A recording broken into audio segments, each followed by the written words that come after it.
अब हमारे पास डेफिनेशन है differentiability of a complex function.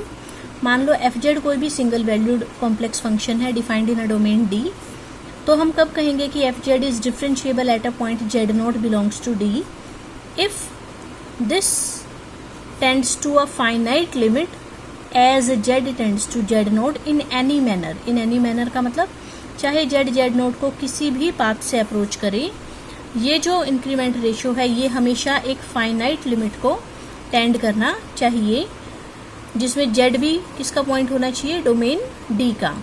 अगर ऐसा हो जाए तो हम कहते हैं F is differentiable at a point z note, कि चाहे जेड जेड नोट को किसी भी पाथ से अप्रोच करे, this increment ratio should tend to a finite limit if this limit exist. अगर ये फाइनाइट लिमिट एग्जिस्ट करती है तो उसको हम बोलते हैं derivative of f z at z is equal to z naught, और उसको हम किससे डिनोट करते हैं, एफ डैश जेड नोट से। इट मीन्स इसकी जो लिमिट आती है when z tends to z naught, that is called derivative of f at z is equal to z naught. और ये फॉर्मूले आपने पहले भी पढ़े हुए हैं, बस अब इसको लिमिट की टर्म्स में एक्सप्लेन किया हुआ है कि जब जब जेड अप्रोच करे जेड नोट को, तब तब ये जिस फाइनाइट लिमिट को अप्रोच करेगा उसको क्या कहा जाता है, derivative of f z at z is equal to z naught.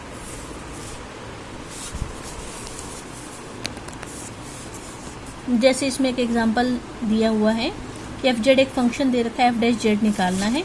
ठीक है, एफ डैश जेड निकालने का क्या फॉर्मूला है, इसके ऊपर आपको लिमिट लगानी है डेल्टा जेड टेंड्स टू 0।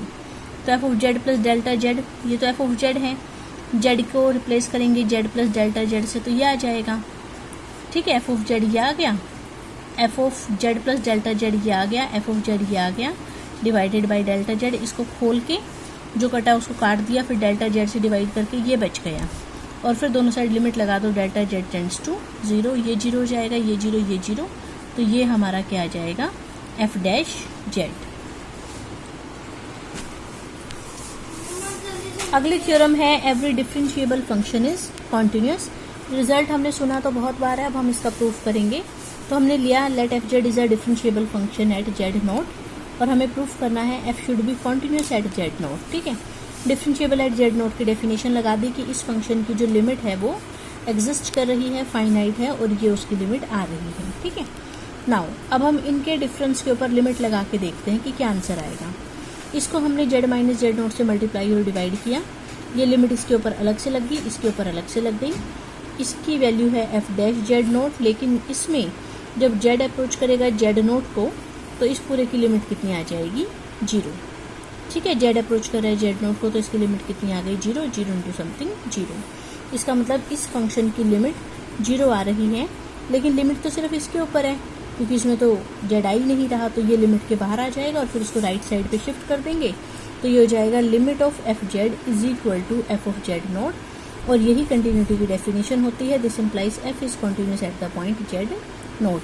और हम मान के क्या चले थे कि f is differentiable at z naught, और हमने प्रूफ क्या कर दिया कि f is continuous at z naught. Next हमारे पास एग्जाम्पल है, show that the function f z is equal to mod z square is continuous everywhere but nowhere differentiable except at origin. लेकिन ये origin के अलावा कहीं और differentiable नहीं है। तो हमने एफ जेड लिया मोड जेड स्क्वायर, जेड क्या होता है एक्स प्लस योटा वाई, तो मोड जेड स्क्वायर क्या हो जाएगा x square plus y square.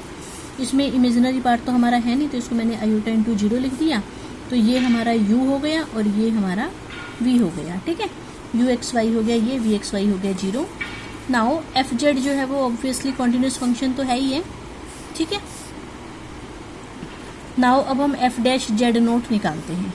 इसकी ये वैल्यू पुट की, एफ जेड का formula mode z square, F Z note का क्या हो जाएगा मोड ऑफ जेड नोट का स्क्वायर, फिर मोड ऑफ जेड स्क्वायर का क्या फॉर्मूला होता है जेड इंटू जेड बार कॉम्प्लेक्स में, और इसी तरह से इसका ये फॉर्मूला हो गया। इसमें हमने ये वाली टर्म प्लस भी कर दी और माइनस भी कर दी, जेड बार जेड नोट प्लस भी कर दी माइनस भी कर दी। इनमें से जेड बार कॉमन आ रहा है, इनमें से जेड नोट कॉमन आ रहा है, वो निकाल दिया।